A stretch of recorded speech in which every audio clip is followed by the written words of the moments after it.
The darkness of night shrouded the Morgan mansion. Only a sliver of moonlight penetrated the large windows, casting long shadows across the marble floors. The sprawling Chicago estate stood silent, save for the occasional creak of settling wood. Then without warning, the silence shattered. A small thud, the sound of someone tumbling downstairs. Then a cry, not just any cry, the frightened wail of a child. "Daddy, help me!" The voice echoed through the hallways, desperate and afraid. Lights flicked on in rapid succession as heavy footsteps thundered down the corridor. Charles Morgan, still in his business suit from a late meeting, burst into the foyer. His face, usually composed with the confidence of a man accustomed to commanding boardrooms, now contorted with fear. At the bottom of the grand staircase lay his 6-year-old daughter, Sophia, her small body crumpled on the marble floor. Her blonde hair splayed around her like a halo, her favorite stuffed rabbit clutched tightly to her chest. "Sophia!" Charles dropped to his knees beside her, hands hovering uncertainly over her tiny form, afraid to cause more pain. "What happened, sweetheart? Are you hurt?" Sophia's eyes, pale blue and unfocused, as always, darted around frantically. Tears streamed down her cheeks as she reached out, searching for her father's touch. Charles gently gathered her into his arms. "Someone pushed me, Daddy," she whispered, her voice trembling. "I was walking back to my room after getting water, and I felt hands on my back." Charles froze his protective embrace, tightening around his daughter. The security system had registered no breach. The staff quarters were in the east wing. No one should have been near the stairs. "There's no one here, sweetheart," he said softly, brushing her hair from her forehead to check for injuries. "You must have slipped." Sophia shook her head vigorously. "No, Daddy, I saw a shadow move. Right before I fell." The words hung in the air between them. Charles stared at his daughter, his mind struggling to process her statement. Behind him, footsteps approached rapidly. "Mr. Morgan, what happened?" Vanessa Hayes appeared in the doorway, her silk robe hastily tied around her slender frame. Her dark hair was pulled back in a messy ponytail, but her eyes were alert, scanning the scene with professional efficiency. "Sophia fell down the stairs," Charles replied, his voice hollow. "She says someone pushed her." Vanessa moved forward, kneeling beside them. She reached for Sophia with practiced hands, fingers gently probing for broken bones or head injuries. The girl flinched at her touch. "Nothing seems broken," Vanessa said, her voice calm and reassuring. "But we should still have Dr. Reed examine her tomorrow, just to be safe." Charles nodded absently, still staring at his daughter. Something tugged at his mind, a detail that wouldn't settle. Finally, he spoke, his voice barely above a whisper. "Sophia, you said you saw a shadow." The little girl nodded, clutching her rabbit closer. "I saw someone, Daddy, a big shadow moving." She lifted her face toward his voice, her unfocused eyes blinking rapidly. "I saw it." Charles looked up at Vanessa, their eyes meeting over Sophia's head. A silent message passed between them, one of confusion, disbelief, and something darker. "Mr. Morgan," Vanessa said carefully, "Sophia can't possibly have seen anything. She's been blind since birth." The Morgan Pharmaceuticals headquarters dominated the Chicago skyline, 52 floors of gleaming glass and steel. From his corner office on the top floor, Charles Morgan surveyed his empire.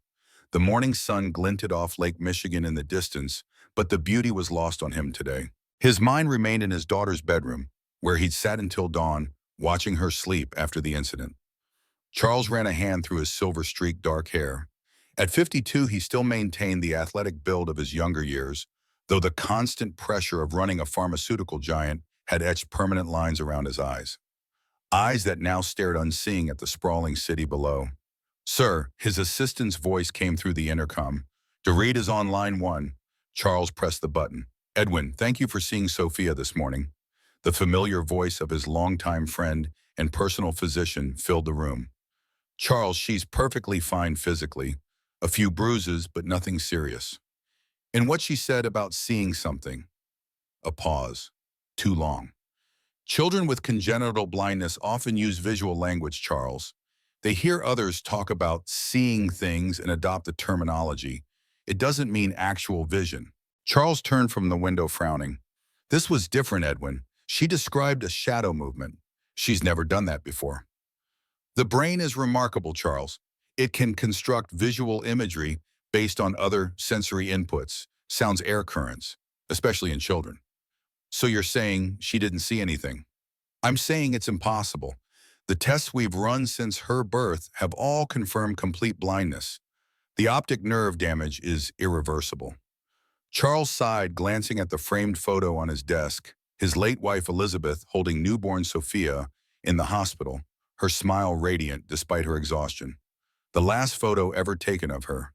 She died just 2 days later from a cerebral hemorrhage, a devastating complication no one had predicted.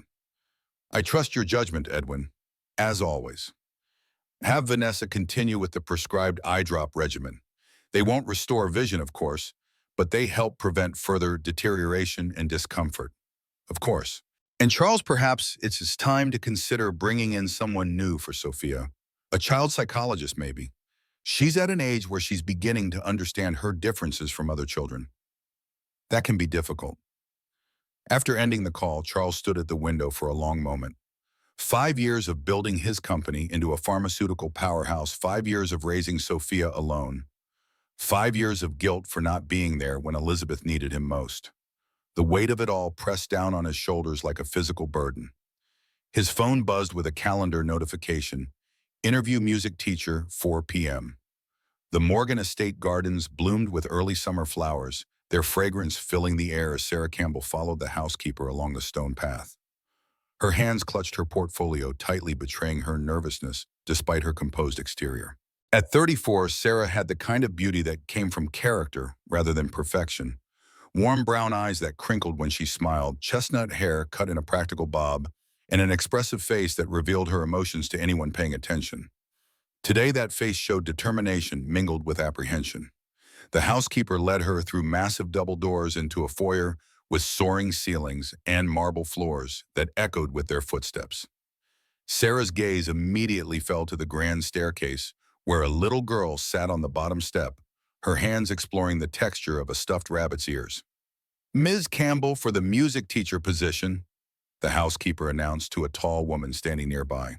The woman turned her posture perfect, her smile professionally polite. Vanessa Hayes, Mr. Morgan's household manager and Sophia's caretaker. She extended a manicured hand. Morgan is running a few minutes late. Perhaps you'd like to wait in the music room. Actually, Sarah said, watching the little girl, I'd love to meet Sophia if that's allowed. Something flickered across Vanessa's face, reluctance perhaps, or caution. Sophia is very particular about new people. Perhaps we should wait for Mr. Morgan's. Who's there? The little girl's head turned toward their voices, her hands stilling on her rabbit. Is it the music teacher, the one who's going to teach me piano? Sarah smiled and moved toward the stairs, crouching down to the child's level, despite Vanessa's visible disapproval. Hello, Sophia. I'm Sarah. And you're right, I'm here about teaching you music. Sophia's face lit up, her unfocused eyes staring somewhere over Sarah's shoulder. Do you play lots of instruments? Daddy says a good teacher knows many instruments. I do. Piano, guitar, violin, and I sing too. Sophia's small hand reached out, hovering in the air, and Sarah gently took it. The girl's fingers traveled up Sarah's arm to her face, lightly touching her features, a common way for visually impaired people to see someone new. You feel nice, Sophia declared. Your face is smiling. Sophia, Vanessa's voice carried a note of warning. Remember what we discussed about personal space. The girl withdrew her hand immediately, her expression falling. I'm sorry. It's perfectly fine, Sarah assured her. I don't mind at all. Miss Campbell, a deep voice echoed through the foyer. I see you've met my daughter. Charles Morgan descended the staircase, his presence commanding the space without effort. In person, he was even more imposing than his photographs in business magazines suggested, tall and broad-shouldered, with penetrating gray eyes that seemed to evaluate everything they saw. Mr. Morgan, Sarah stood extending her hand. Thank you for considering my application. His handshake was firm but brief. Your credentials are impressive. Johns Hopkins School of Music, 5 years teaching at the Chicago Conservatory, experience with visually impaired students. His eyes narrowed slightly. Though your recent work history shows a gap. Sarah held his gaze steadily. Yes, I took a year off after personal circumstances changed my career path. I was previously working as a pediatric nurse before returning to music full-time. A significant change. Sometimes life forces our hand, Mr. Morgan. She smiled, but it didn't quite reach her eyes. I believe we adapt or we break. Something in her words seemed to resonate with him. His expression softened imperceptibly. Indeed we do. He gestured toward a hallway. Shall we discuss the position in my study? As they turned to leave, Sarah noticed Sophia's head following their movement. Her face turned exactly toward their retreating footsteps. For a child who had never seen light or movement, the precision of her tracking seemed unusual. She filed the observation away, a small note of curiosity and nothing more. Not yet. The music room occupied the east wing of the mansion, a magnificent space with floor-to-ceiling windows and perfect acoustics. A gleaming black grand piano dominated the center, surrounded by display cases containing various string instruments. Sarah ran her fingers lightly over the piano keys, producing a soft cascade of notes that floated through the air. The Steinway belonged to my wife, Charles said from the doorway. She was quite accomplished. Sarah turned surprised to find him watching her with an unreadable expression. 2 weeks had passed since her interview, and today marked her first official lesson with Sophia. It's beautiful, she said. The tone is perfect. Elizabeth would play for hours. Even during her pregnancy, she'd sit here with her sheet music telling me Sophia could hear every note. A shadow crossed his face. She had such plans for teaching our daughter music. I'm honored to step into that role, Mr. Morgan. Charles, please. He moved further into the room. We don't stand on formality for people who work closely with Sophia. The sound of footsteps interrupted them as Vanessa led Sophia into the room. The little girl moved with surprising confidence, one hand trailing along the wall, the other clutching her ever-present rabbit. Daddy, is Miss Sarah here yet? Her face turned toward the piano. I'm here, Sophia, Sarah calls, watching as the girl's face broke into a smile. Are you ready for your first lesson? Yes, I've been practicing the finger exercises you showed me last week. Sarah glanced at Charles, whose eyebrows rose in surprise. You've met with her before. Just briefly when I came to see the music room last Thursday. Vanessa was helping Sophia with her lunch, and I introduced myself properly. I hope that was all right. Of course. Charles nodded to Vanessa. You'll stay for the lesson. Actually, Sarah interjected gently, I find that young students often do better with fewer observers at first. It helps them relax and focus without feeling judged. Vanessa's mouth tightened. Sophia requires specialized care. Her condition is blindness, Sarah completed with a kind but firm tone. I've worked with visually impaired children before, Ms. Hayes. I understand the adaptations needed. Charles looked between the two women, sensing the subtle tension. Perhaps we could compromise. Vanessa, why don't you help get Sophia settled at the piano, then give them some time. You can check back halfway through the lesson. Vanessa clearly wanted to object, but nodded curtly. As you wish, Mr. Morgan. Once Sophia was seated at the piano bench and Vanessa had reluctantly departed, Sarah began with simple exercises, guiding the girl's small fingers over the keys. Sophia followed instructions eagerly, her face alight with concentration. You have a natural talent, Sarah observed as Sophia correctly repeated a simple melody after just 2 demonstrations. Your ears are very good. Daddy says I hear things others don't, Sophia replied proudly, even tiny sounds. That's a wonderful gift. Music is all about listening after all. Sarah reached for her guitar case. Would you like to try a different instrument today? Maybe feel the vibrations of the strings. As she removed the guitar, it slipped from her hands and fell to the floor with a loud, resonant clatter. Sarah gasped in dismay, quickly retrieving it. I'm so sorry about the noise, Sophia. I didn't mean to startle you. But Sophia wasn't startled.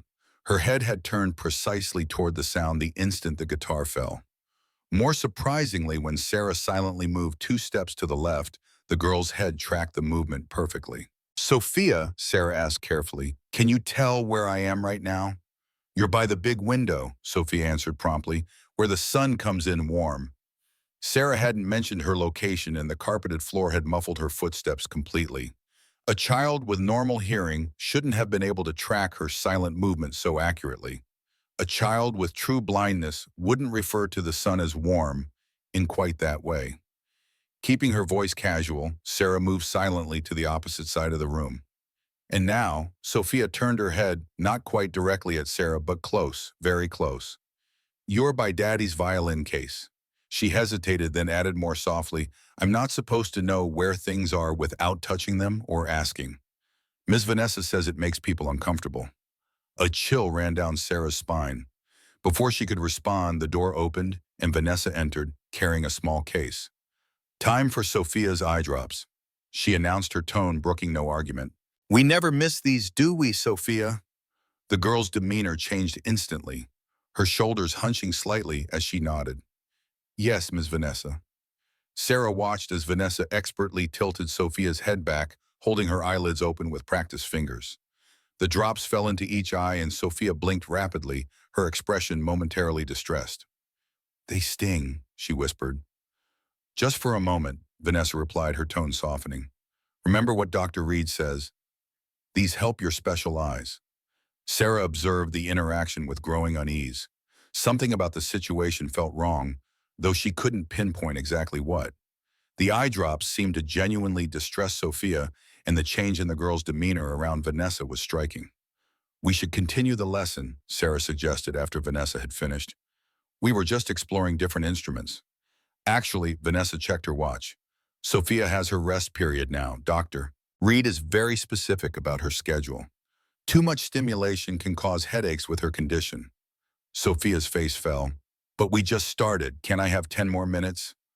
Rules are rules, sweetheart. Vanessa's tone was kind but firm. Ms. Sarah will be back on Thursday. As Vanessa led a reluctant Sophia from the room, the girl turned her head back toward Sarah. For the briefest moment, something passed across her young face, not just disappointment, but fear. It was gone so quickly, Sarah almost believed she'd imagined it. Almost. Over the next 3 weeks, Sarah established a routine at the Morgan estate, visiting 3 times weekly for Sophia's music lessons. The girl proved to be a remarkably quick study, memorizing melodies after a single hearing and developing finger strength and coordination rapidly. But it was her spatial awareness that continually astonished Sarah.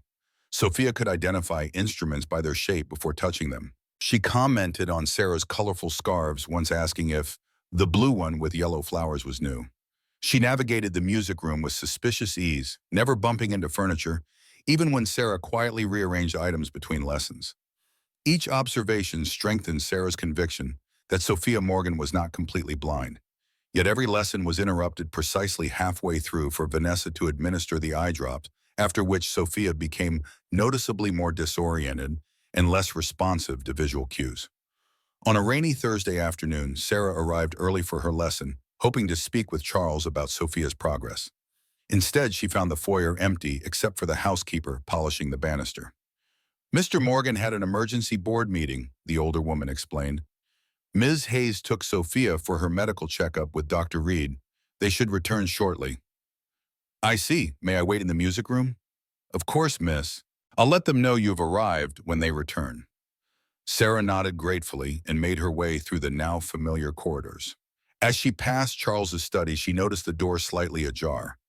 Light spilled from the crack, illuminating a sliver of rich mahogany desk and leather-bound books. She hesitated. Entering would be inappropriate, a violation of privacy. She raised her hand to close the door properly and froze. On the desk, clearly visible through the gap, lay an open medical file with Sophia's name. Beside it sat a familiar small bottle of eye drops. Sarah glanced down the empty hallway, her heart hammering against her ribs. Every professional instinct warned her to walk away, but the memory of Sophia's distressed face after receiving those drops propelled her forward. She slipped inside, closing the door silently behind her. The file contained years of medical reports, all signed by Dr. Edwin Reed, documenting Sophia's condition from birth. Sarah's medical training allowed her to scan the documents, quickly focusing on key information. Congenital optic nerve hypoplasia, she murmured, reading the diagnosis. Complete absence of light perception. Yet the testing methodology seemed oddly limited. No electroretinography results, no visual evoked potential tests, standard procedures for confirming total blindness in infants.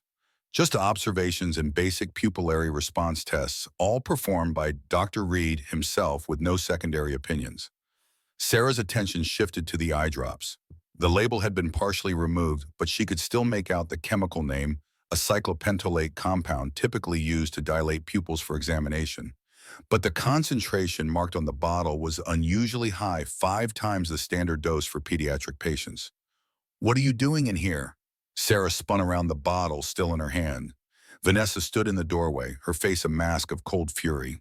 Behind her, Sophia clutched her rabbit, her face turned up questioningly. "Ms. Hayes?" Sarah managed her mouth suddenly dry. "I was just going through private medical records, handling prescription medication." Vanessa stepped into the room, closing the door firmly behind her.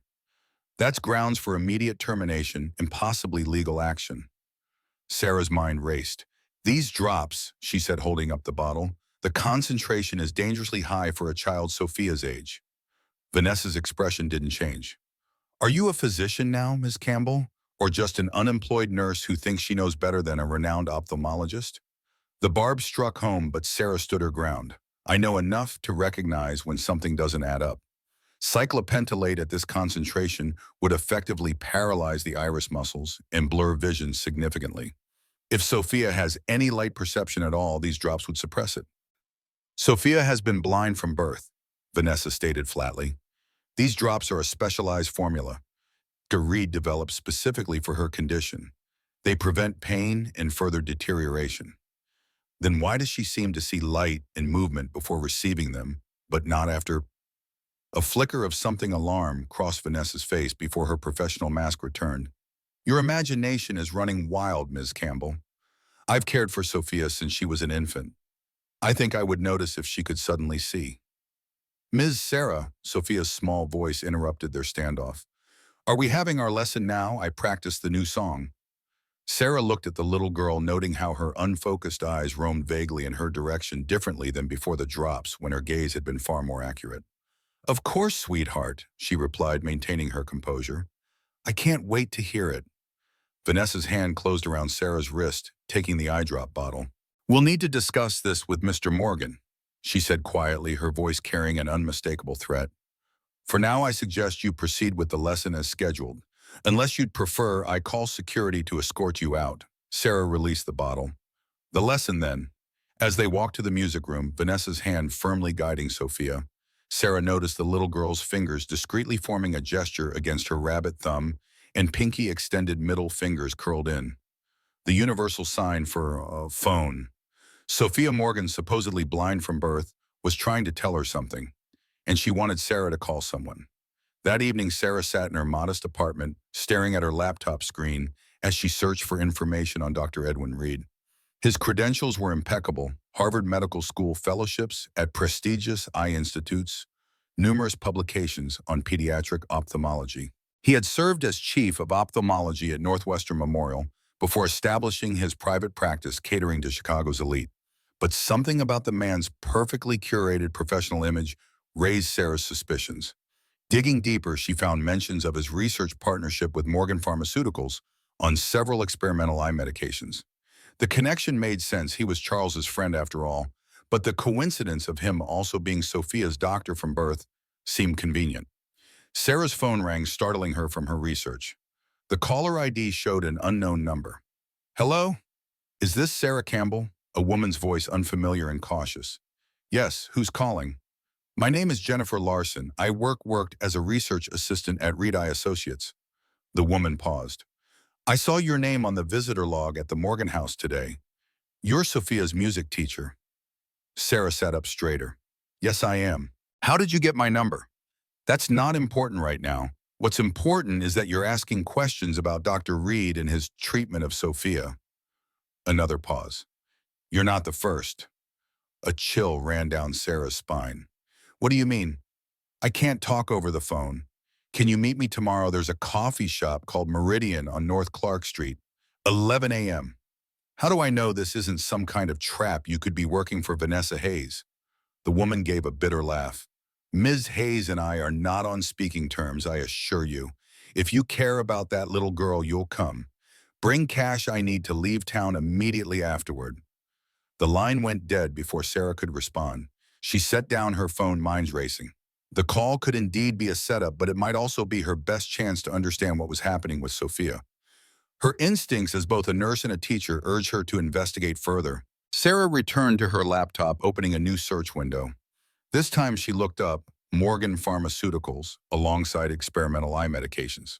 Several results appeared, including press releases about a promising new treatment for degenerative eye conditions currently in late-stage trials. One article included a photograph of Charles Morgan at a charity gala standing proudly beside Dr. Edwin Reed. The caption noted their longtime friendship and collaboration. But what caught Sarah's attention was the woman on Charles's other side, Vanessa Hayes, identified as his personal assistant. Her expression, focused on Charles with unmistakable intensity, sent another wave of unease through Sarah. On impulse, Sarah searched for Elizabeth Morgan death and found several news articles about the unexpected passing of the pharmaceutical magnate's wife shortly after childbirth. The official cause was listed as a cerebral hemorrhage, a rare but known complication of childbirth. What struck Sarah as odd was how little information the articles contained about Elizabeth herself, almost as if her identity had been carefully curated. A photograph showed Elizabeth Morgan at a benefit just weeks before Sophia's birth, a strikingly beautiful woman with the same pale blonde hair as her daughter, smiling confidently at the camera.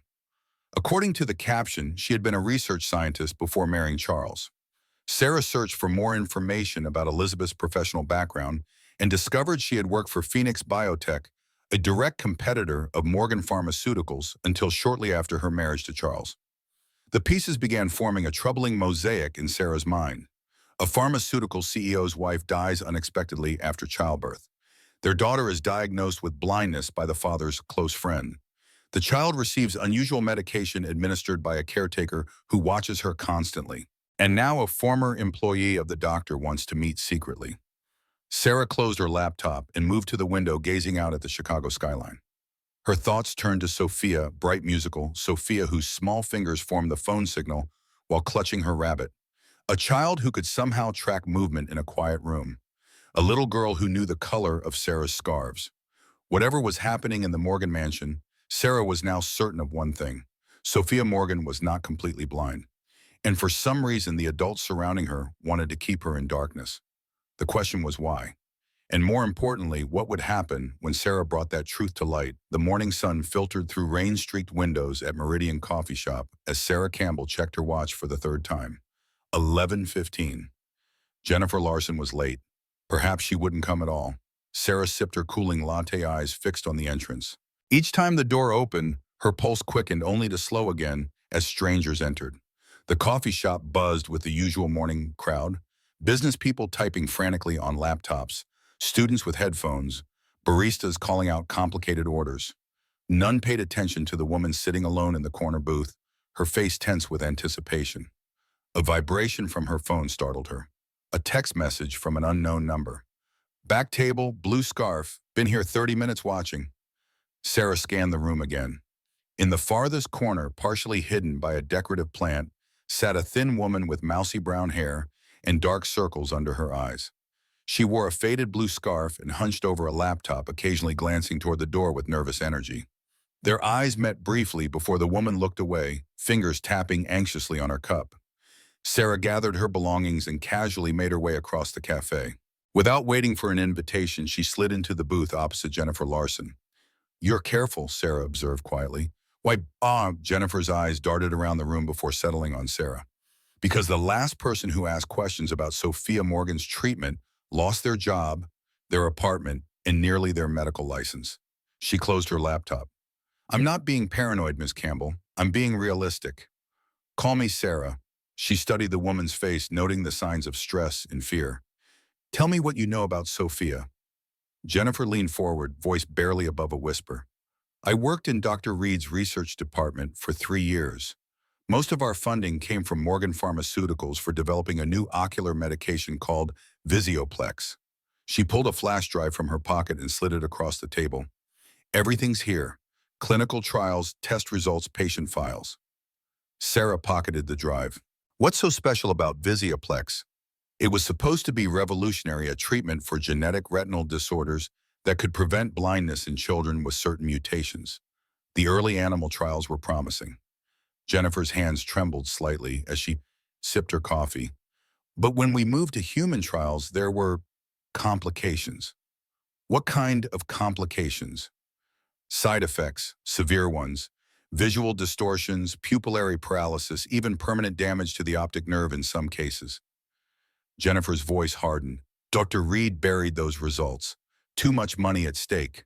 The deadline for FDA submission was approaching, and Morgan Pharmaceuticals had invested millions. Sarah felt a chill despite the warmth of the candy shop. And Sophia, what's her connection? Jennifer glanced around once more, then leaned even closer. Elizabeth Morgan was the whistleblower. She found inconsistencies in the trial data while consulting on the project. She threatened to go public just before Sophia was born. Her voice dropped further. 2 days after delivery, she was dead. Cerebral hemorrhage, they said. You think it wasn't natural? I think it was convenient, and I think her daughter is paying the price. Sophia isn't blind, is she? Sarah asked, though she already knew the answer. Not naturally, no. Those eye drops she receives, they're a modified version of Visioplex. They don't treat blindness, they cause it. Temporarily, at least. Jennifer reached into her bag and removed a folder, sliding it across the table.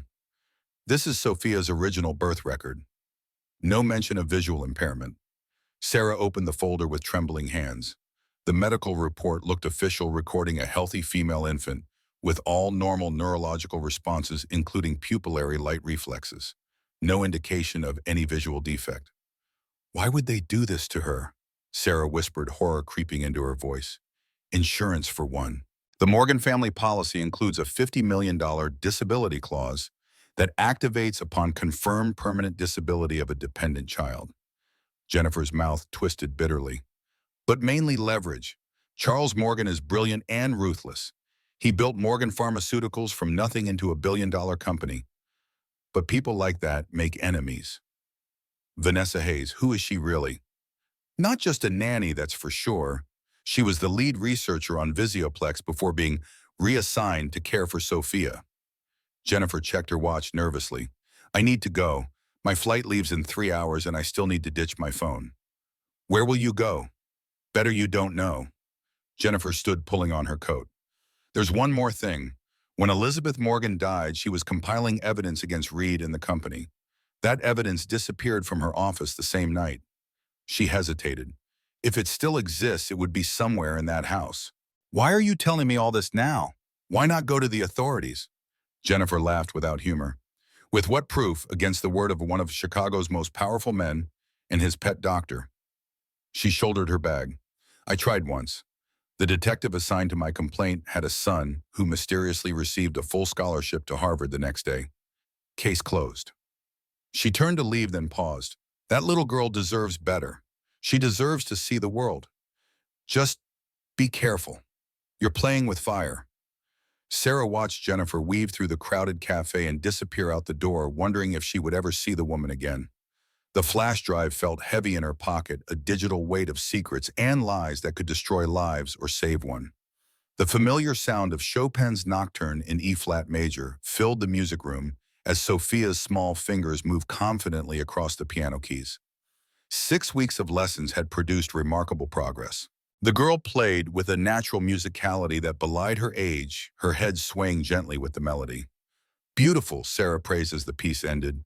Your phrasing on the middle section has improved dramatically. Sophia beamed, her face turned towards Sarah's voice. I practiced every day, just like you said. Daddy even sat with me sometimes. Did he? Sarah glanced at her watch. 20 minutes until Vanessa would arrive with the eye drops. She needed to use this time wisely. Sophia, can I ask you something important? The girl nodded, fingers still resting on the keys. The other day when you made the phone sign with your hand. Sarah kept her voice gentle, non-threatening. Were you trying to tell me something? Sophia's expression changed instantly, fear replacing pride. Her head turned toward the door, listening for footsteps. We shouldn't talk about that, she whispered. It's just us now, Sarah assured her. No one else can hear. The little girl hesitated, then spoke so softly Sarah had to lean closer. Miss Vanessa checks the room sometimes. For listening devices, she says. And there are cameras in some rooms. Sarah felt her blood run cold. Not in here. No, Daddy said the music room is private, for just me and my teachers. Sophia's fingers nervously plucked at her dress. Ms. Sarah, I see things sometimes, not all the time and not very clear, but shapes and colors, light and dark, before the medicine makes my eyes sleepy. Have you told your father? Sophia shook her head vigorously. Ms. Vanessa says if I tell, bad people will take me away from Daddy. She says they'll hurt him because he let me see. Her voice trembled. I don't want Daddy to get hurt. Sarah fought to keep her own voice steady despite the rage building inside her. Sophia, sweetheart, no one is going to take you away or hurt your daddy. But these drops Miss Vanessa gives you, they're what stops you from seeing clearly. Tears welled in Sophia's pale blue eyes. But Dr. Reed says they're special medicine for my special eyes. I think Dr. Reed hasn't been honest with you or your father. Sarah made a decision, one that could cost her job or worse. Sophia, would you like to try something? It might help us understand what's happening with your eyes. The girl nodded hesitantly. Sarah reached into her bag and removed a small bottle. These are simple saline drops, just salt water like tears. They won't hurt at all. What if next time Vanessa gives you your medicine, you only pretend to take it, and we use these instead when she's not around? Won't she notice? Not if we're careful. You'll need to act exactly the same as you always do after taking your regular drops. Sarah demonstrated how to angle the bottle away from the eye while appearing to administer drops. It's like a magic trick. Can you practice? For the next 10 minutes, they rehearsed the deception. Sophia proved a quick study, learning to blink and react as if receiving the actual medication. Just as they finished, footsteps approached in the hallway. Remember, Sarah whispered, slipping the saline bottle into Sophia's dress pocket. Our secret. The door opened as Vanessa entered with her customary punctuality medical case in hand. Time for Sophia's drops. She announced, her tone brooking no argument. Sarah noticed something new today, a small recording device clipped to Vanessa's belt. The woman caught her looking and smiled thinly. Mr. Morgan suggested we record Sophia's lessons for review. He's very invested in her progress. The threat beneath the words was unmistakable. As Vanessa administered the drops, Sarah watched Sophia's performance. The girl flinched and blinked exactly as she always did, giving no indication of their plan. If a 6-year-old could act this convincingly, perhaps they had a chance. The next morning found Charles Morgan in his private gym, punishing a heavy bag with precise jabs and crosses. At 52, he maintained the physique and stamina of a much younger man through rigorous daily workouts. Exercise cleared his mind, helped him process complex problems, and lately the problems had been mounting. His company's stock had dropped 8 points following unexpected delays in the FDA approval process for their flagship drug. The board was growing restless. His chief financial officer had hinted at irregularities in the research budget allocations. And most concerning, Sophia had begun asking questions about her mother, questions he wasn't prepared to answer. He landed a particularly vicious right hook, sending the bag swinging violently on its chain. Impressive form. Charles turned to find Sarah Campbell watching from the doorway, dressed in her usual modest attire, tailored pants, and a simple blouse that somehow made her look both professional and approachable. Ms. Campbell, he grabbed a towel, wiping sweat from his face. This is unexpected. Sophia's lesson isn't until tomorrow. I know, I came to speak with you privately. She stepped into the gym, letting the door close behind her. About Sophia? Charles tensed, wrapping the towel around his neck. Has something happened? Not exactly, but I've noticed things during our lessons that concern me. Sarah maintained steady eye contact, her posture straight, but not confrontational. Mr. Morgan, I believe your daughter can see. The statement hung between them, its implications expanding to fill the cavernous space. Charles's expression hardened into the mask he wore in hostile boardrooms. Sophia has been blind since birth. This is well documented by numerous medical professionals. His voice carried the edge that had made junior executives quake. I appreciate your concern, but I trust Dr. Reed's expertise. With all due respect, I don't think you should. Sarah stood her ground. The eye drops Sophia receives daily aren't treating a condition. They're causing one. They're suppressing her natural vision. Charles stepped closer, using his height advantage intimidatingly. That's a serious accusation against a renowned physician who happens to be a personal friend. It is serious. So is intentionally impairing a child's vision. Sarah didn't back away. Sophia can track movement. She identifies colors. She navigates spaces too perfectly for someone with no visual reference. She's adapted remarkably well. Many blind individuals develop heightened spatial awareness. Not like this. Sarah reached into her bag and removed a flash drive. I have documentation. Clinical trial data for a drug called Visioplex, developed by Morgan Pharmaceuticals in partnership with Dr. Reed. A drug with severe side effects including temporary but pronounced visual impairment. Charles stared at the flash drive, his face unreadable. Where did you get that? From Jennifer Larson, former research assistant to Dr. Reed. She claims your wife discovered problems with the trial data shortly before she died. At the mention of Elizabeth, something flashed across Charles's face, pain quickly masked by anger. You've overstepped, Ms. Campbell. Dramatically. He turned away, reaching for his phone. I'll have security escort you out. Consider your employment terminated. Before you make that call, answer one question. Sarah's voice remained steady. Have you ever tested Sophia's vision yourself? Not through Reed's reports or Vanessa's observations? Have you ever, as her father, simply tried to see if your daughter can see?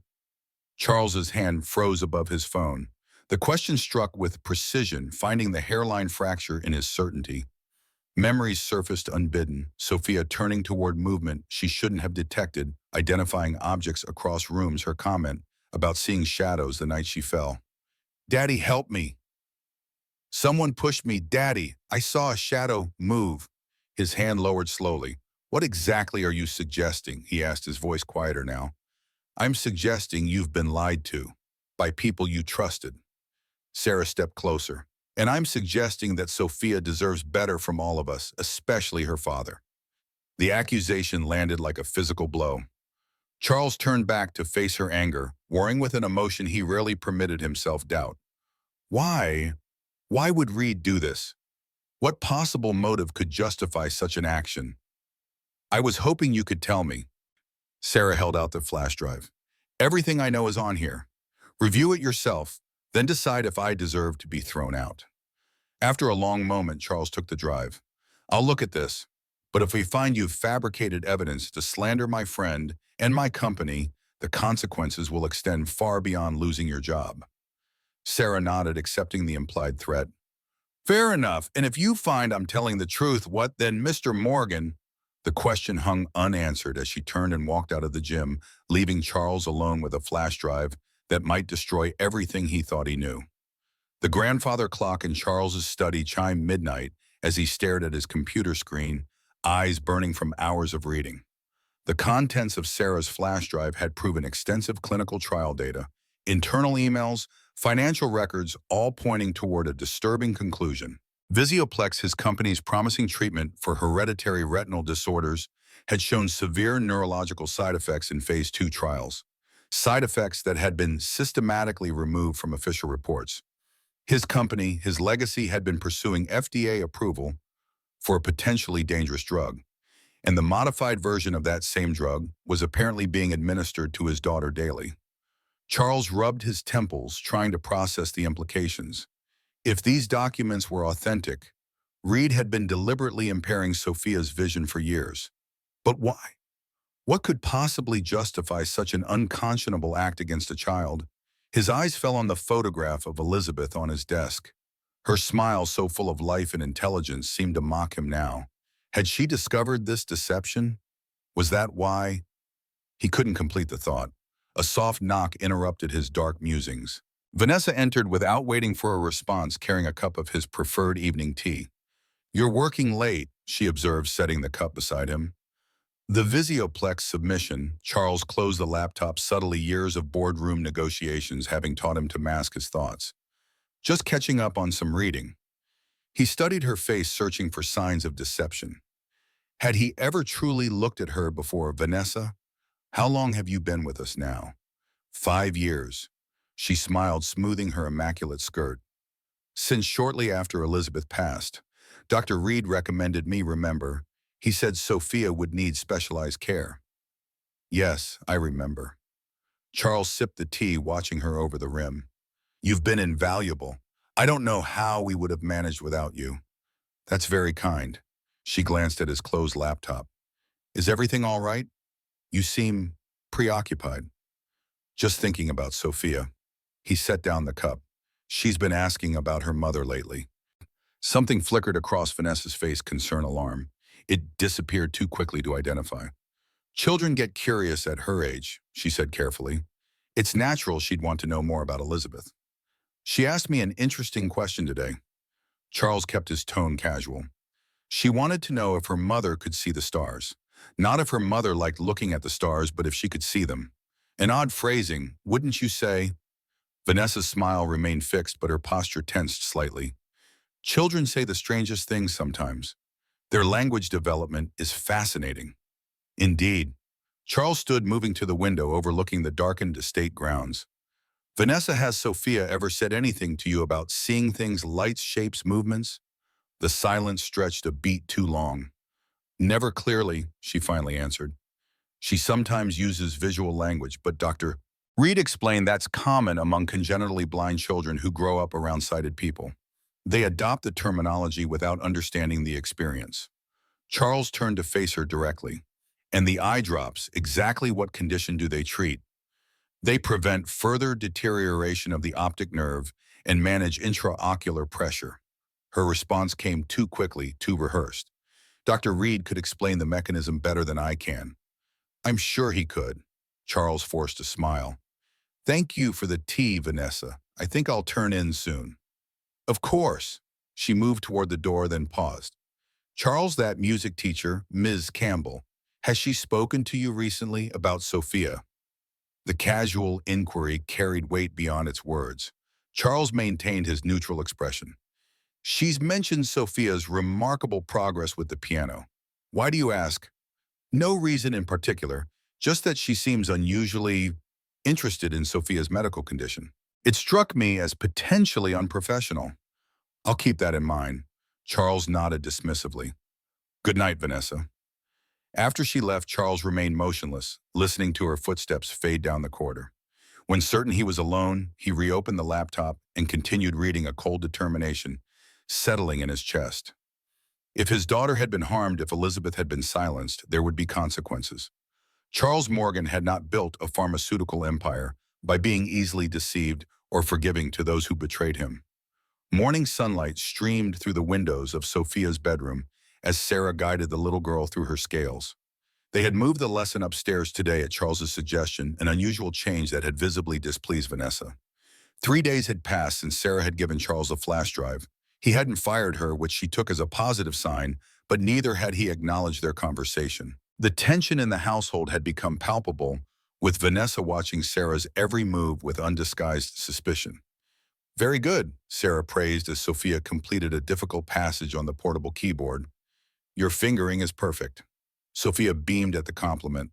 The notes look different today, brighter. Sarah glanced at the door, ensuring it was closed. Have you been using our special drops? She whispered. The girl nodded enthusiastically. Every time. Ms. Vanessa doesn't suspect anything. And you can see better, much better. Sophia's excitement was barely contained. This morning I could count the buttons on Daddy's shirt from across the breakfast table, and I saw a bird sitting on my window. Sarah's heart swelled with vindication and concern in equal measure. Sophia's vision was clearly returning as the effects of the cyclopentalate compound diminished, confirming her suspicions. But this also increased the danger. If Vanessa realized Sophia was seeing more clearly, she might increase the dosage or take more drastic measures. Remember to be careful, Sarah cautioned. Don't let anyone know you can see better.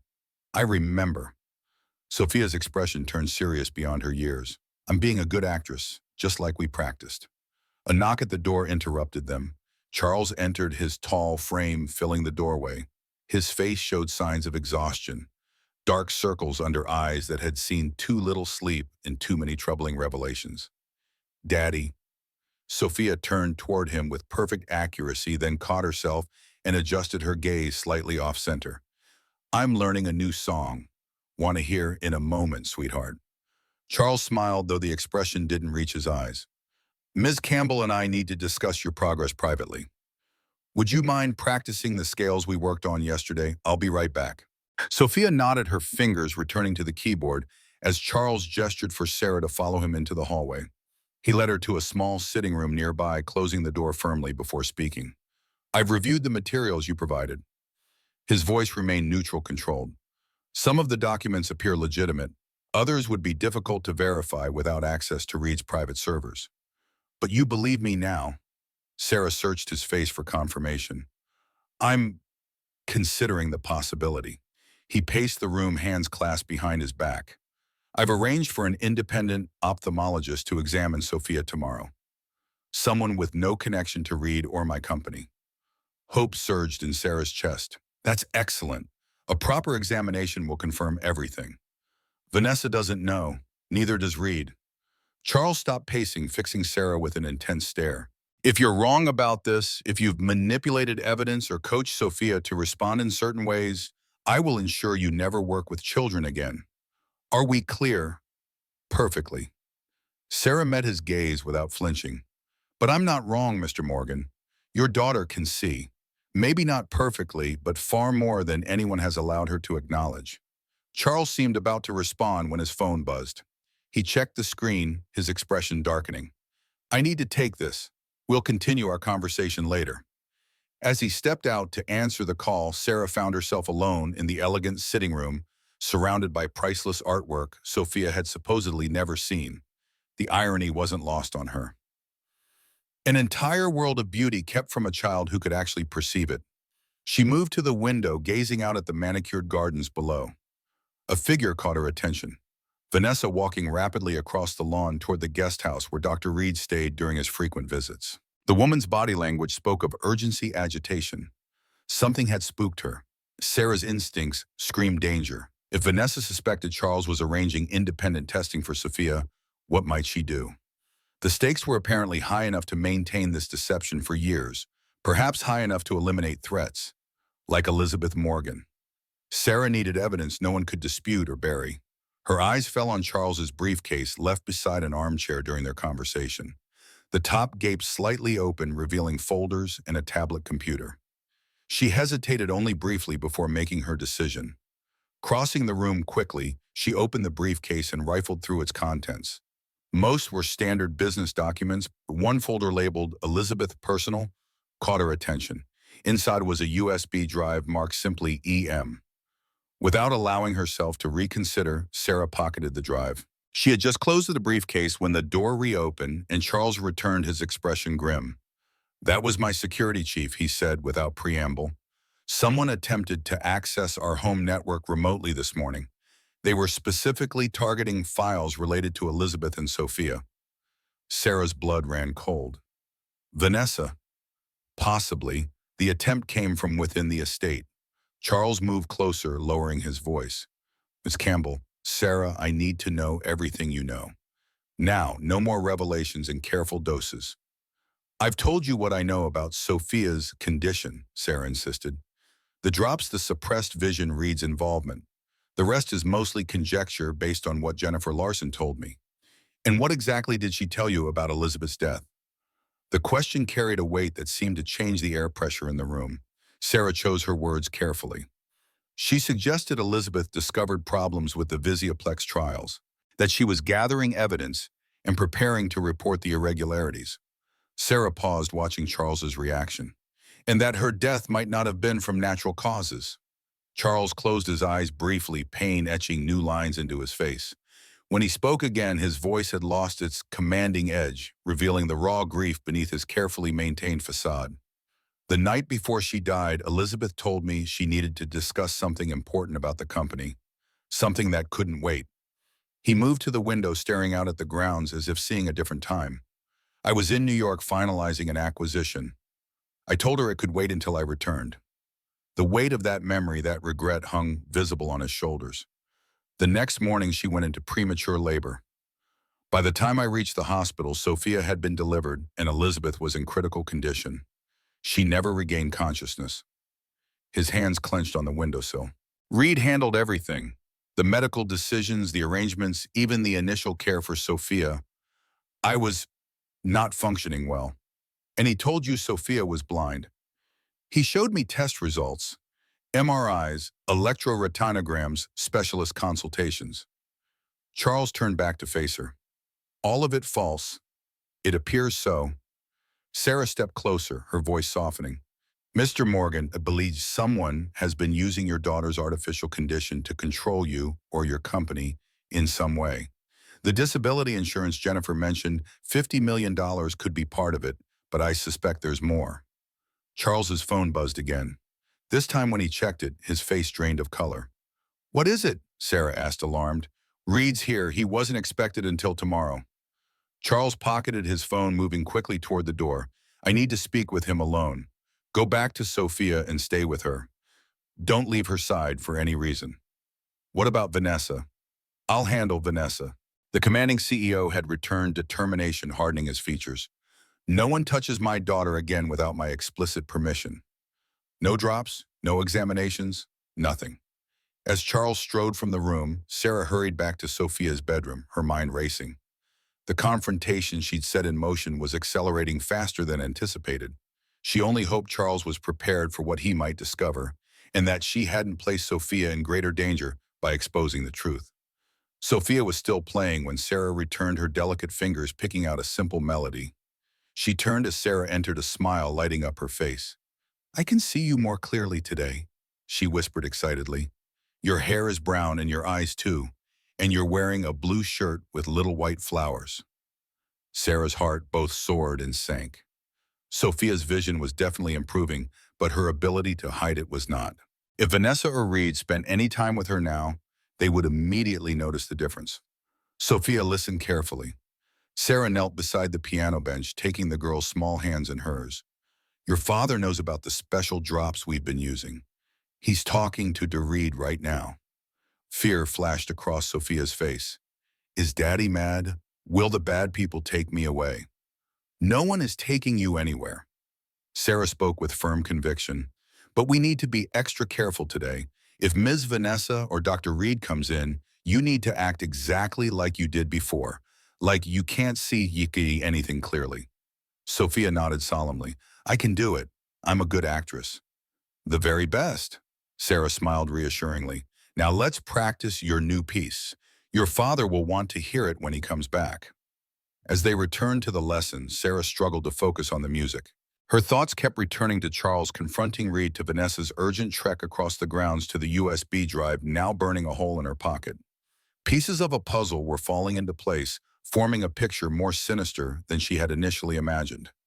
Somewhere in this mansion were answers about Elizabeth Morgan's death, Sophia's manufactured blindness, and a pharmaceutical conspiracy worth killing to protect. Sarah only hoped they would find those answers before history repeated itself. The raised voices from Charles's study carried down the hallway despite the heavy oak door. Sarah couldn't make out the words, but the tone told her everything she needed to know. Accusations, denials, the disintegration of a decades-long friendship under the weight of betrayal. 3 hours had passed since Charles had gone to confront Reed. 3 hours during which Sarah had not left Sophia's side, even taking lunch with her in the bedroom, rather than risking the dining room where Vanessa might appear. Why are Daddy and Dr. Reed shouting? Sophia asked, her face troubled, as she set aside her sandwich. They're having a disagreement, Sarah explained gently. Sometimes adults argue when they discover they don't believe the same things. Is it about my eyes, about me being able to see? Sarah hesitated, then nodded. Partly yes.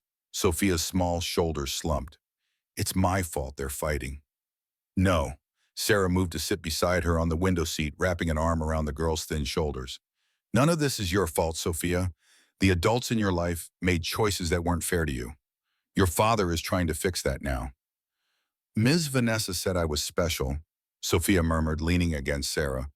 That my eyes needed protection because they were different from other children's. Was that a lie too? Your eyes are perfectly normal, Sarah assured her. They just need time to get stronger after all the medicine. A sharp knock interrupted their conversation. The bedroom door opened before either could respond, revealing Vanessa. Her usual composure had fractured, replaced by barely contained agitation. Her gaze darted between Sarah and Sophia, calculating and pulled. Sophia needs to come with me, she announced. Dr. Reed wants to perform some additional tests. Sarah tightened her arm around Sophia protectively. Mr. Morgan instructed me not to leave Sophia's side. Perhaps you could have Dr. Reed come here instead. Vanessa's smile didn't reach her eyes. Mr. Morgan has been called away on urgent business. As Sophia's medical caretaker, I'm authorized to make decisions in his absence. That's strange, Sarah replied calmly. He didn't mention any business when we spoke earlier. Emergencies rarely announce themselves in advance. Vanessa stepped further into the room, her right hand concealed in the pocket of her cardigan. Sophia, come along now. We don't want to keep the doctor waiting. Sophia pressed closer to Sarah, her fear palpable. I want to stay with Miss Sarah, please. This isn't optional, Sophia. Vanessa's voice hardened. The doctor needs to check your eyes immediately. Sarah stood, positioning herself between Vanessa and the child. I think we should call Mr. Morgan and confirm these instructions. That won't be necessary. Vanessa withdrew her hand from her pocket, revealing a syringe filled with clear liquid. Step aside, Ms. Campbell. You've interfered enough already. Sarah's mind raced, evaluating options. The bedroom door stood open behind Vanessa. The windows behind her were 3 stories above ground. Sophia clung to her side, trembling. No security staff would hear them in this remote wing of the mansion. What's in the syringe, Vanessa? Sarah kept her voice steady, buying time. Just something to help Sophia relax for her examination. Vanessa took another step forward. This can go smoothly or not, your choice. Sarah backed away, guiding Sophia with her. You've been poisoning her for years. Why, what could possibly justify blinding a child? Poisoning is such a melodramatic term. Vanessa's mouth twisted in a cold smile. I've been protecting her and her father's legacy. She gestured with the syringe. Elizabeth Morgan threatened to destroy everything Charles built. Her daughter inherited more than her blonde hair and blue eyes. She inherited her mother's inconvenient ethics. Better to limit what she could see until everything was secure. $50 million in disability insurance isn't enough to justify this, Sarah challenged, continuing to maneuver toward the connecting bathroom door. If they could reach it and lock themselves inside, insurance. Vanessa laughed, the sound brittle and sharp. You think this is about money? How disappointingly simple your understanding is. She advanced steadily.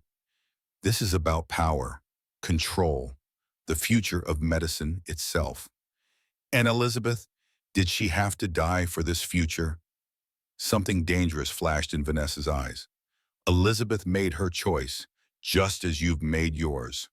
In that moment, Sarah realized with crystal clarity that Vanessa Hayes had killed before and would kill again without hesitation.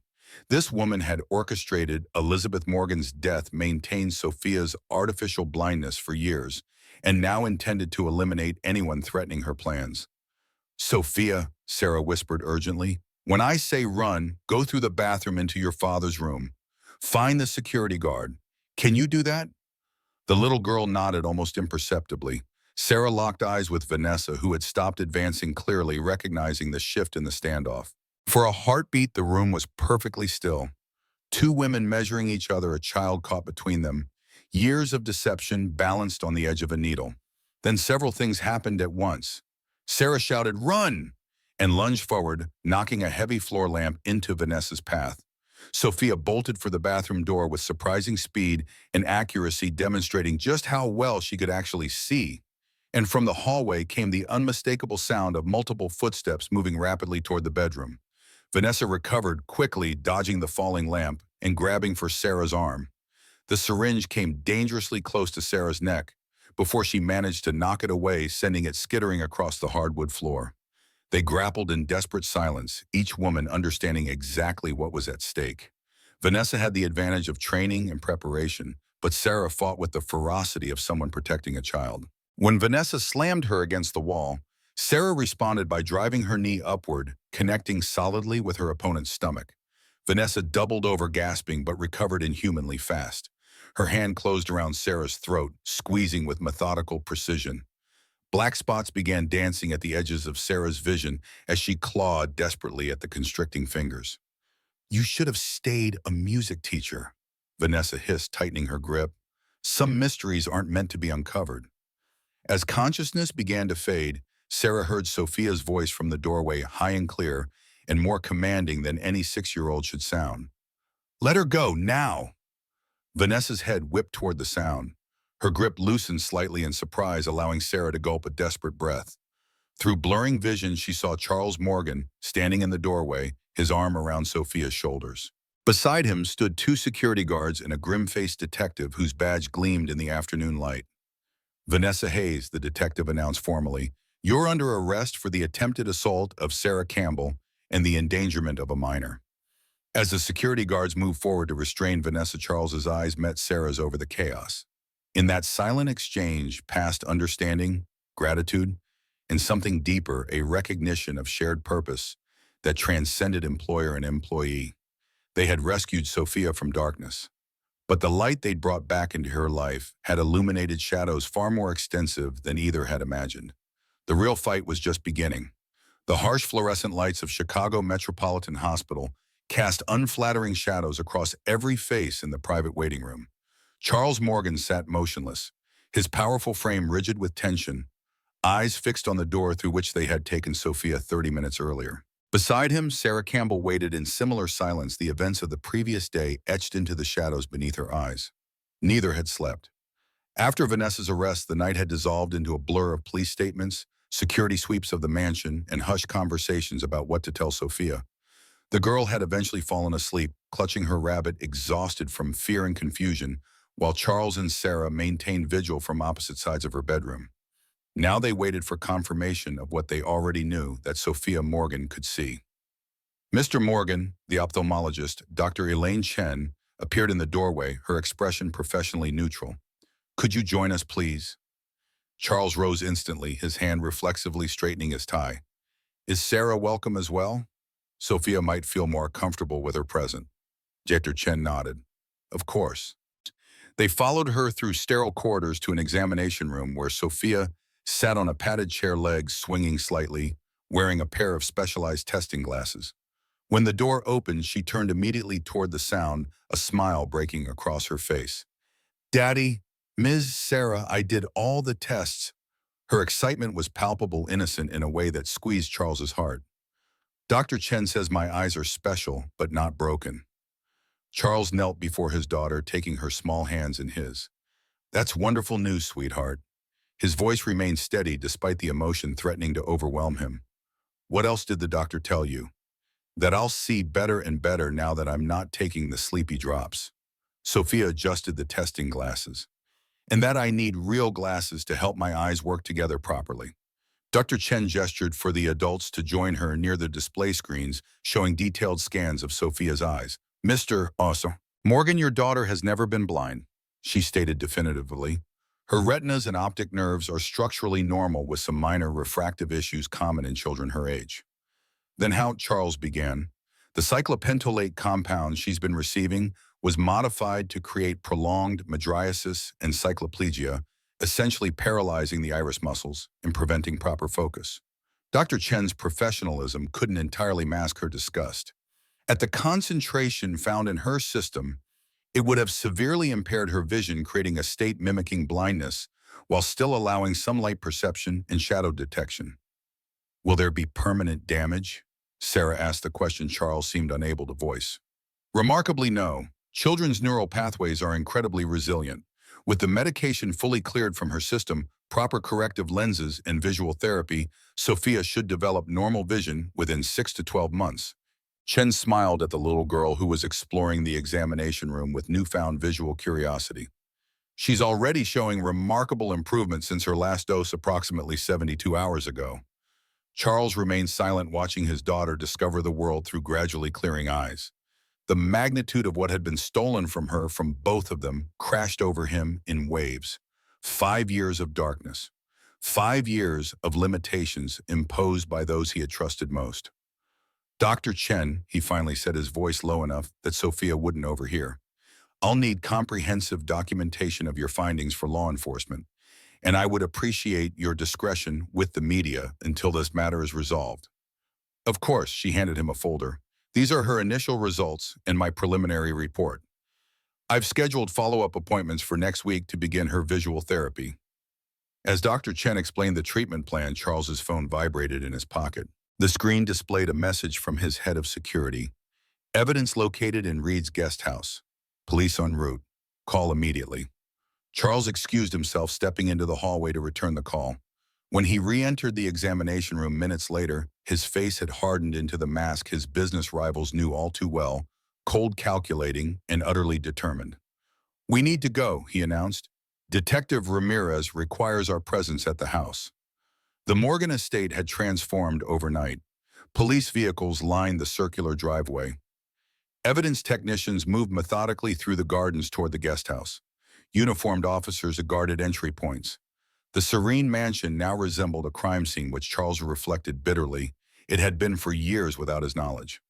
Detective Carmen Ramirez met them at the front entrance, her weathered face grave beneath salt and pepper hair. "Mr. Morgan, Ms. Campbell, thank you for returning promptly." She nodded respectfully toward Sophia. "Hello, young lady. My colleague Officer Wilson has set up a special area for you in the library with some interesting puzzles. Would you like to check them out while the grown-ups talk?" Sophia looked to her father for approval, her new temporary glasses slightly too large for her delicate face. Charles nodded encouragingly. "Go ahead, sweetheart. We'll join you soon." After a uniformed officer escorted Sophia away, Ramirez led Charles and Sarah toward the guest house. "Dr. Reed has disappeared," she stated without preamble. "His passport was used at O'Hare last night on a flight to Zurich. We've alerted Interpol, but Swiss extradition can be complicated." "He won't get far," Charles replied, his tone ominous. "What did you find?" "Your security team discovered a hidden safe behind the bookcase. Inside were files, digital storage devices, and correspondence that appear highly relevant to our investigation." Ramirez paused at the guest house entrance. "Mr. Morgan, I should warn you, some of the materials concern your late wife. They're disturbing." Charles's jaw tightened almost imperceptibly. "I need to see everything." The guest house study had been transformed into an evidence processing center. Technicians photographed documents spread across tables, while computer specialists worked on laptops connected to external drives. Ramirez directed them to a separate room where enlarged photographs and document copies covered a bulletin board. "This is a preliminary organization of key evidence," she explained. "We're still processing everything, but certain patterns have emerged." Charles approached the board slowly, his eyes scanning the materials. Medical reports, financial transfers, email exchanges, surveillance photos. At the center was a photograph of Elizabeth Morgan, heavily pregnant, engaged in conversation with a man Charles didn't recognize. "Who is this man with my wife?" he demanded. "Robert Chambers, former research director at Phoenix Biotech." Ramirez pointed to another document. "According to these emails, Elizabeth contacted him approximately 2 weeks before her death regarding concerns about Visioplex trial data." Sarah stepped closer, studying the timeline constructed along the bottom of the board. "They were working together to expose the falsified data," she observed. "Elizabeth from inside Morgan Pharmaceuticals Chambers from Phoenix." "That's our current theory." Ramirez indicated a series of toxicology reports. "This is where it becomes difficult, Mr. Morgan. These appear to be private toxicology screens Elizabeth ran on her own blood samples during her third trimester." Charles stared at the reports, scientific notations blurring as their implications registered. "She suspected she was being poisoned," he whispered. "Yes," Ramirez's voice softened slightly. "The compound detected matches a degraded version of the experimental formula later used on Sophia. In low doses, it wouldn't harm an adult, but could potentially trigger complications during childbirth."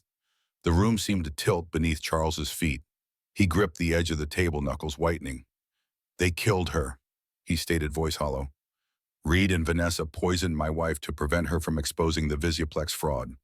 And then used your daughter's supposed disability to control you and your company," Sarah added gently.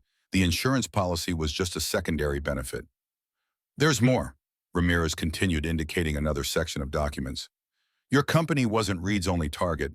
We've identified at least 7 other children diagnosed with visual impairments and treated with the same modified compound. All were children of individuals in positions to influence pharmaceutical regulations or research funding."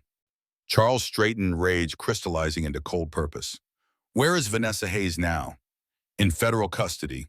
She's refusing to cooperate without immunity, which the prosecutor won't grant given the severity of the charges." "And the evidence against her?" "Strong but largely circumstantial regarding your wife's death. We need more direct evidence of her involvement in the broader conspiracy." Ramirez hesitated. "There's something else you should see." She led them to a computer where a technician had recovered encrypted files from Reed's digital storage. On the screen was an architectural schematic labeled Phoenix Biotech Research Facility Sublevel B. This appears to be a secure laboratory maintained off Phoenix's official records, Ramirez explained. Based on these files, we believe it houses additional evidence of the Visioplex trials and possibly other illegal pharmaceutical testing. You need a warrant to access it, Charles surmised.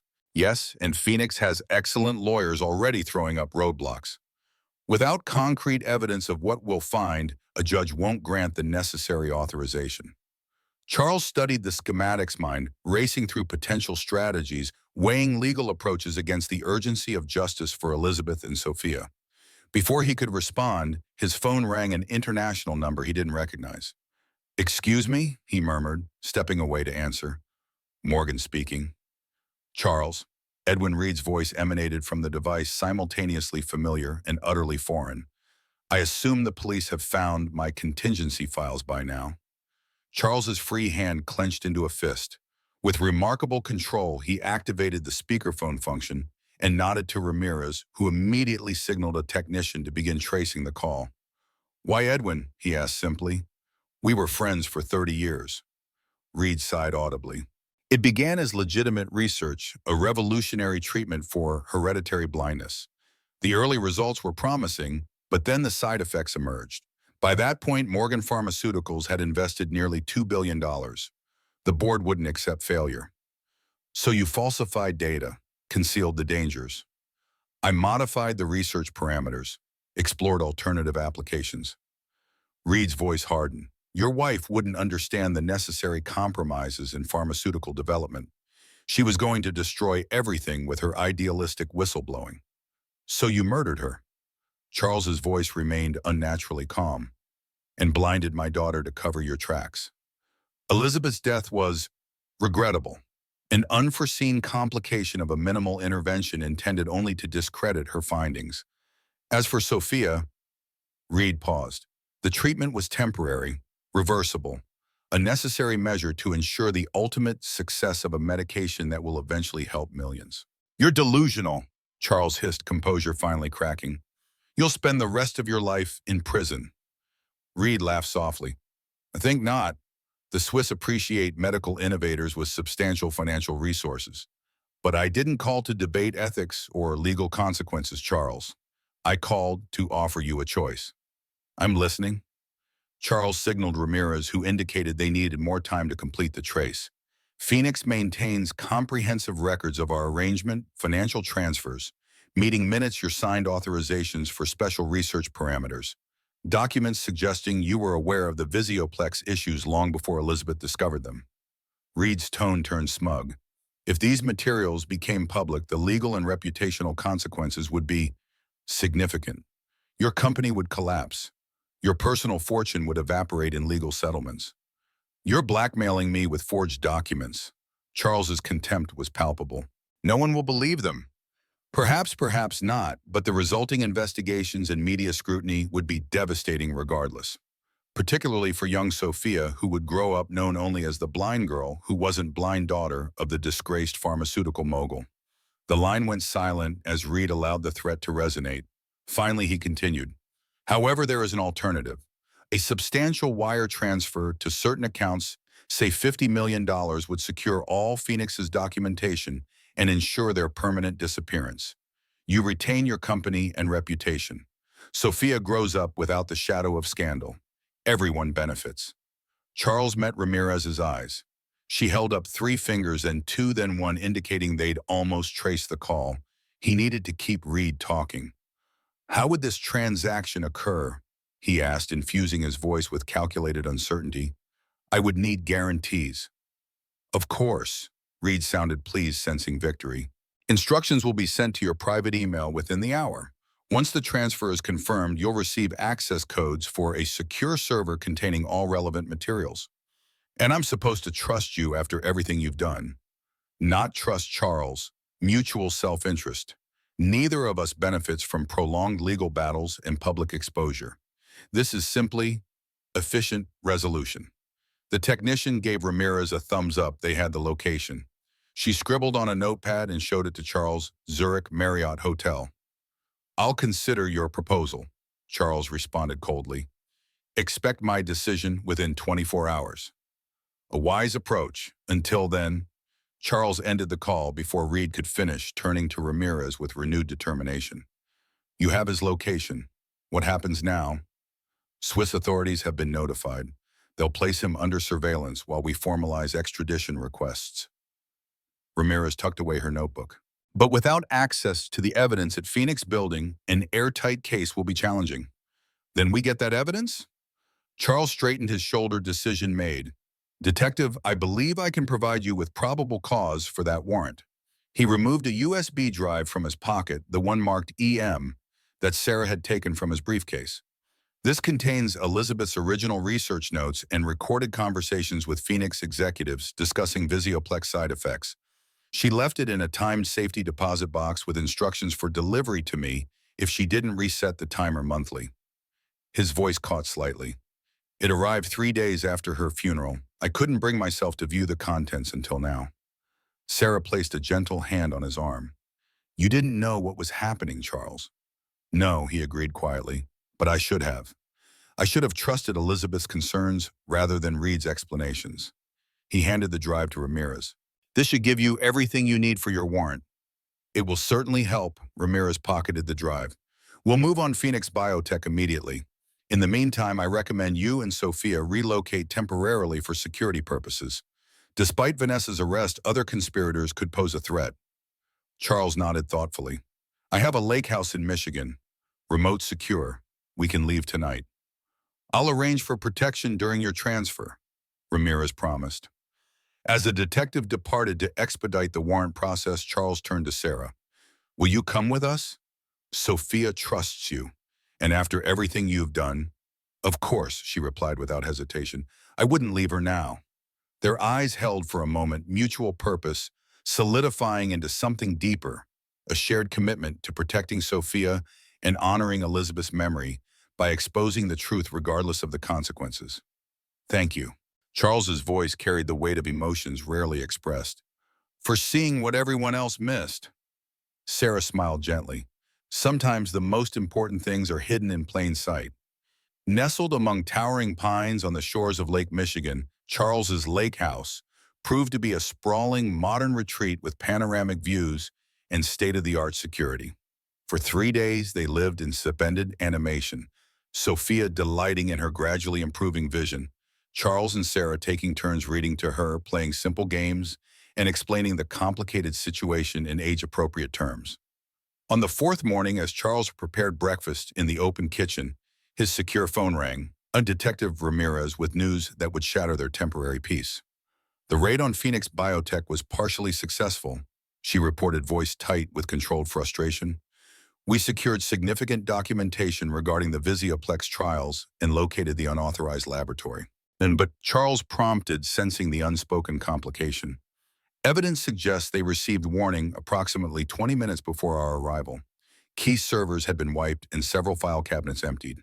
We still obtained valuable materials, but they had inside information, Charles concluded grimly. Someone tipped them off. It appears so, Ramirez paused. There's more. Dr. Reed escaped Swiss surveillance yesterday using a secondary passport. Interpol believes he's en route to a non-extradition country. Charles's grip tightened on the phone. And Vanessa Hayes, still in custody but now claiming she possesses evidence that will implicate several high-ranking officials in the FDA and pharmaceutical regulatory bodies. She's leveraging it for a reduced sentence. The conspiracy extends further than we thought, Charles murmured, mind racing through implications and potential responses. Significantly further. Which brings me to another concern. Ramirez hesitated. Among the materials we recovered were recent surveillance photos of Sophia and detailed schedules of her activities. They've been monitoring her continuously, likely to ensure the medication was suppressing her vision effectively. Ice formed in Charles's veins. You think she's still in danger? I think everyone involved considers her a loose end, one that could identify Vanessa and others who administered the drops over the years. Ramirez's professional tone couldn't disguise her concern. Until we've identified and apprehended all conspirators, yes, she remains at risk.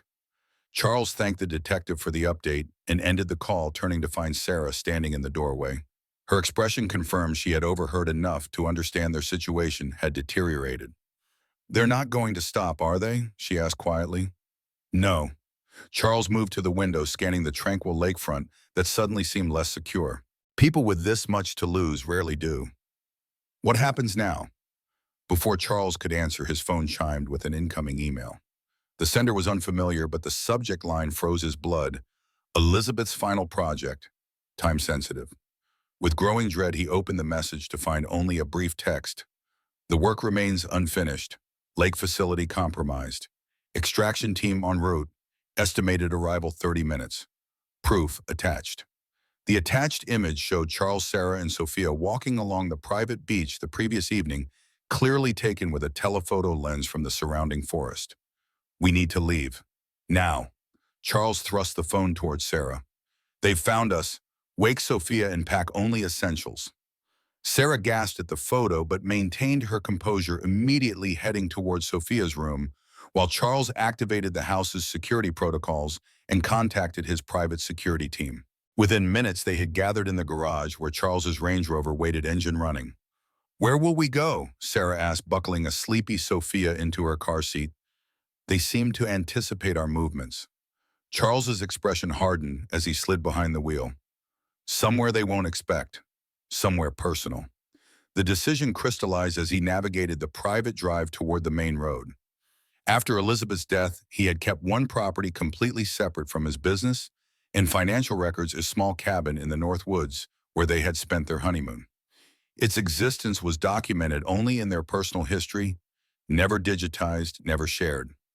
As they drove north through Michigan's dense forests, Charles explained his plan in terse sentences. The cabin was remote, accessible only by a single dirt road surrounded by acres of pristine wilderness. No electricity, no cell service, no internet, completely off-grid and virtually untraceable. "We'll be safe there until Ramirez and her team can secure Reed and identify the remaining conspirators," he concluded, eyes constantly checking the rearview mirror for signs of pursuit. Sarah nodded, understanding the strategy, while privately wondering how long they might need to remain isolated. Beside her, Sophia had fallen back asleep, oblivious to the danger necessitating their flight. After 3 hours of driving, including several deliberate detours and a switch to a nondescript rental car Charles had arranged through encrypted channels, they turned onto an unmarked Forest Service road. The luxury SUV could go no further. From here, they would hike the remaining 2 miles to the cabin. "Are you sure this is necessary?" Sarah whispered, as Charles loaded essentials into 3 backpacks. Sophia is still adjusting to her vision. A hike through dense forest might be challenging for her. Charles paused, concern flickering across his features as he gazed at his daughter, who was exploring a patch of wildflowers near the car. "You're right, but we can't risk continuing by vehicle. The road ends ahead, and any car parked there would signal our presence." After a moment's thought, he shouldered the heaviest pack and approached Sophia. "Hey, sweetheart, ready for an adventure? We're going to hike to a special place where Mommy and I used to go." Sophia looked up, excitement replacing fatigue. "Like explorers." "Exactly like explorers." Charles smiled, the expression reaching his eyes for perhaps the first time since this ordeal began. "And explorers sometimes need help from their teammates. Would you like a piggyback ride for part of the journey?" "Yes, please." Sophia clapped her hands delightedly. As they set off along the narrow trail, Sarah marveled at the transformation in both father and daughter. Despite the danger propelling their journey, a new connection was forming between them. Charles finally seeing his daughter clearly, Sophia literally seeing her father for the first time. The forest embraced them with ancient pines stretching toward the sky, their canopy filtering the afternoon sunlight into dappled patterns across the forest floor. Sophia alternated between riding on her father's shoulders and walking carefully beside Sarah, her new glasses helping her navigate the uneven terrain, while she exclaimed over each discovery: a bright mushroom, a darting chipmunk, the pattern of bark on a weathered trunk. 2 hours later, they emerged into a small clearing where a rustic log cabin stood beside a pristine mountain lake. The structure was modest but sturdy, built to withstand harsh northern winters. Solar panels on the roof provided minimal electricity for basic needs, while a stone fireplace dominated the main room. "It's beautiful," Sarah murmured as they approached, "like something from another time." Elizabeth loved it here. Charles's voice carried a mixture of grief and fond remembrance. She said it was the only place where the world couldn't intrude, where we could just be ourselves. As they settled into the cabin, establishing routines and safety protocols, the pressure of constant vigilance gradually eased. Each day brought subtle improvements to Sophia's vision as her eyes adjusted to functioning without chemical interference. She delighted in identifying increasingly distant objects, distinguishing finer details, and attempting to match colors to their proper names. Sarah continued Sophia's music lessons using an old upright piano tucked into the cabin's corner, while Charles contacted Detective Ramirez daily using a satellite phone reserved for emergencies. The news remained mixed. Reed had been tracked to Venezuela but remained beyond immediate reach, while the investigation into Phoenix Biotech had revealed extensive corruption throughout the regulatory system. On their fifth evening, after Sophia had fallen asleep in the cabin's small loft bedroom, Charles and Sarah sat on the porch watching stars emerge over the lake.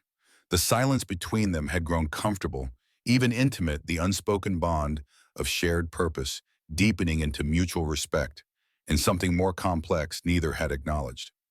Elizabeth would have liked you, Charles said, suddenly breaking the stillness. She valued honesty and courage above all else. Sarah smiled softly. I wish I could have known her. So do I. Charles gazed across the dark water. She would have been a wonderful mother to Sophia. Instead, our daughter has lived half her life in artificial darkness because I was too blind to see what was happening. You can't blame yourself for trusting people who deliberately deceived you, Sarah countered gently. What matters is what you're doing now, fighting for Sophia and for justice. Charles turned toward her, moonlight illuminating the silver at his temples and the new lines etched around his eyes. And you? Why did you risk everything for a child you barely knew? Sarah considered the question, searching for an honest answer. When I lost my daughter, something broke inside me. The world stopped making sense. Her voice remained steady despite the pain evident in her eyes. Helping Sophia, it didn't fix what I lost, but it gave purpose to the emptiness. A chance to prevent another parent from experiencing that particular grief. Charles reached across the space between their chairs, his hand covering hers. Thank you, he said simply, the words carrying the weight of everything he couldn't express. They remained that way, connected by touch and shared purpose, until a sound from the forest edge shattered the peaceful moment, a twig snapping beneath a deliberate footstep. Charles was on his feet, instantly pulling Sarah up and toward the cabin door, more in one fluid motion. Inside, he whispered urgently, get Sophia. There's a hidden cellar beneath the kitchen floor. Before they could reach safety, a voice called from the darkness. That won't be necessary, Mr. Morgan. We're not here to harm anyone. A figure emerged from the tree line, a woman in her 60s, her silver hair pulled back in a severe bun, her posture military straight despite her age. Behind her, two men in tactical gear stood at alert attention. My name is Catherine Wells, the woman announced, approaching slowly with empty hands raised to demonstrate peaceful intentions. I worked with your wife at Phoenix Biotech before she joined your company. I've been continuing her investigation for the past 5 years. Charles positioned himself protectively in front of Sarah, his expression guarded. Prove it. The woman reached carefully into her jacket, removing a photograph and extending it toward them. Elizabeth gave me this the week before she died. Charles took the photo, studying it in the porch light. It showed a younger Elizabeth and Catherine standing before a research facility, arms linked, smiling broadly. Written across the bottom in Elizabeth's distinctive handwriting, to Catherine, my partner in scientific mischief, may we change the world together, love Liz. She called me the night before she went into labor, Catherine continued quietly. She said she had compiled enough evidence to expose the Visioplex fraud, but feared Reed had discovered her investigation. She asked me to be her backup to continue if anything happened to her. Why appear now after 5 years? Sarah questioned, still uncertain of this unexpected arrival. Because the final pieces are falling into place. Reed has arranged transport from Venezuela to a permanent sanctuary in North Korea departing tomorrow night. The Phoenix Biotech servers containing the complete Visioplex data and evidence of additional illegal trials are scheduled for physical destruction in 36 hours. Catherine's expression hardened. This is our last chance to secure justice for Elizabeth and the other victims. Charles studied the woman carefully, measuring her words against his instincts. You said we aren't here to harm anyone. Who exactly is we? Former Phoenix researchers who discovered what was happening and chose to fight rather than participate. Former FDA investigators pushed out for asking too many questions. Parents of children affected by Reed's other experimental treatments. Catherine gestured toward her companions. We've been building a case while monitoring Reed's organization from within. The police raid accelerated their contingency plans. And you tracked us here, how? Elizabeth told me about this place years ago. Catherine's expression softened momentarily. She said if things ever became unbearable in the city, this was where you'd find peace together. The revelation struck Charles deeply. This most private sanctuary had been shared by Elizabeth as a testament to its significance in their relationship. It felt right somehow that this connection to his wife had brought her allies to them in their moment of need.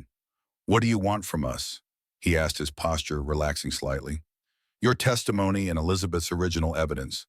Combined with what we've gathered, it will be enough to ensure justice not just in American courts, but through international tribunals governing medical ethics. Catherine hesitated. And we need access to Sophia's medical records. Her case provides the clearest documentation of their methods and motives. Charles exchanged a glance with Sarah, silent communication passing between them. They had come too far to retreat now, yet involving Sophia more deeply in the legal proceedings carried its own risks. I'll cooperate, he decided finally, but Sophia's participation will be limited and carefully managed. Her well-being remains my primary concern. Catherine nodded acknowledgement. Of course, now we should leave immediately. Reed's people are no more than 3 hours behind us. Sophia's asleep, Sarah objected. Waking her for another journey is necessary for her safety, Catherine completed firmly. We have a secure facility where you'll be protected while we complete the operation. Charles made his decision. Give us 15 minutes to pack and prepare her. As they gathered essentials and gently woke Sophia, explaining their midnight adventure, as a special surprise, Charles felt a strange sense of completion forming. The circle that had begun with Elizabeth's death was closing, drawing them inexorably toward a confrontation that would finally bring truth to light. In Sophia's sleepy eyes, still adjusting to a world of color and form, after years of engineered darkness, he saw Elizabeth's determination reflected. His daughter was emerging from shadows just as Elizabeth's final work was emerging from concealment. The time for hiding had ended. The time for justice had arrived. The secure facility proved to be a decommissioned military installation, repurposed as Catherine's operational headquarters.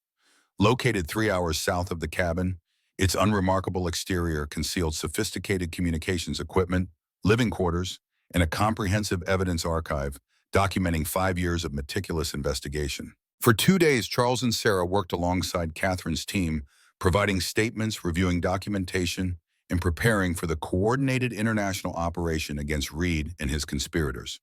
Sophia, meanwhile, delighted in the attention of Catherine's medical staff, who conducted non-invasive tests to document her improving vision while engaging her with specially designed visual exercises disguised as games. On the morning of the third day, Catherine gathered everyone in the facility's conference room, her expression grave but determined. Reed lands in Pyongyang tonight at 22 Hazio local time, she announced. Interpol has coordinated with Chinese authorities to reroute his plane to Beijing on manufactured mechanical concerns. He'll be taken into custody during the unscheduled landing. Murmurs of satisfaction spread through the assembled team. Simultaneously, federal agents will arrest 7 executives at Phoenix Biotech and seize the remaining physical evidence before destruction can occur. Catherine nodded toward Ramirez, who had joined them the previous evening. The detective has secured sealed indictments against 14 additional conspirators, including 3 FDA officials and 2 members of the Congressional Oversight Committee. Charles leaned forward. And the evidence, will it be enough? With your testimony and Elizabeth's original documentation, yes. Catherine's confidence was absolute. The financial records alone established motive and conspiracy. The medical evidence from Sophia and the other affected children proves methodology and intent. Combined with whistleblower statements from former Phoenix employees, the case is overwhelming. What about Vanessa Hayes? Sarah asked, her concern evident. She's still attempting to negotiate immunity. That's no longer an option for her, Ramirez interjected grimly. We've connected her directly to Elizabeth's death through newly discovered surveillance footage and pharmaceutical residue analysis. She'll face first-degree murder charges regardless of her cooperation. The room fell silent as the magnitude of what they had accomplished settled over everyone. 5 years of deception exposed. A far-reaching conspiracy unraveled. Justice for Elizabeth within reach at last. "There's one more thing," Catherine said, breaking the silence. She removed a sealed envelope from her briefcase and handed it to Charles. "Elizabeth left this with me. She asked that I give it to you if her suspicions prove correct, but only after Sophia was safe and the truth exposed." Charles stared at the envelope, his name written in Elizabeth's flowing script across the front. With slightly trembling hands, he broke the seal and removed a single sheet of paper. "My dearest Charles, if you're reading this, I didn't survive to finish what I started. I'm sorry for leaving you and our daughter to face this world alone. Know that every moment with you has been precious beyond measure. Trust your instincts above all else. The man you are, the man I fell in love with, sees truth more clearly than you realize. Remember that Sophia has both our strengths. Guide her with love, protect her with courage, but allow her the freedom to become herself.